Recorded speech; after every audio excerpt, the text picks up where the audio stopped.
Momen akrab Presiden Joko Widodo, Jokowi, dengan Presiden Prancis Emmanuel Macron kembali terjadi. Kali ini, momen akrab itu terlihat saat kedua pemimpin negara tersebut menggelar pertemuan bilateral di sela-sela konferensi tingkat tinggi KTT G20 di India. Dalam video yang dibagikan di akun YouTube Sekretariat Presiden, Setpres Minggu, tanggal 10 September tahun 2023, Jokowi menggelar pertemuan bilateral dengan Macron di Bharat Mandapam, IECC, Pragati Maidan, New Delhi, India, pada Sabtu, tanggal 9 September tahun 2023.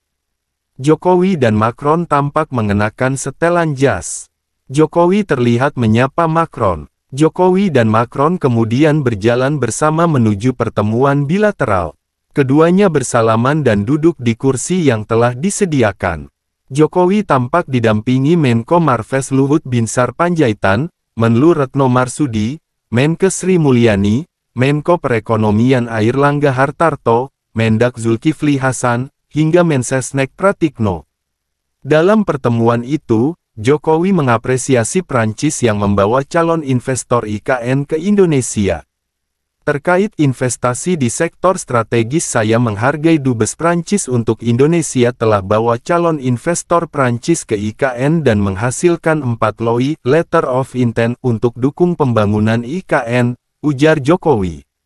Jokowi berharap kesepakatan di antara kedua negara tersebut dapat segera terwujud dalam waktu dekat. Saya harap kesepakatan ini dapat segera direalisasikan, harap Presiden. Dalam hal transisi energi, Jokowi berharap Prancis dapat merealisasi komitmen untuk proyek transisi energi, termasuk di dalamnya melalui skema Just Energy Transition Partnership (JETP). Selain membahas investasi, Jokowi meminta dukungan kepada Prancis terhadap proses keanggotaan Indonesia menjadi bagian dari Organisasi Kerjasama dan Pembangunan Ekonomi (OECD). Jokowi mengungkapkan hal tersebut merupakan langkah Indonesia untuk menjadi negara maju.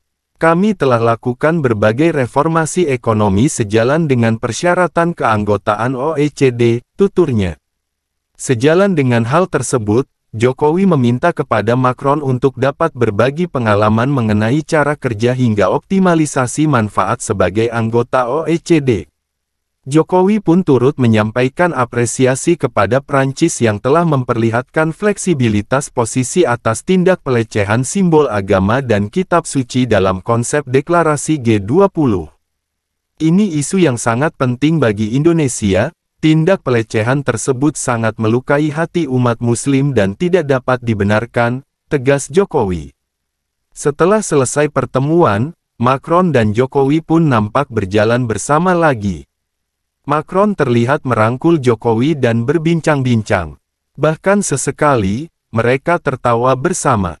"You know, you're the most popular after G20 Summit in Bali," kata Jokowi kepada Macron. Terlihat Macron, yang merangkul Jokowi, pun tampak tertawa.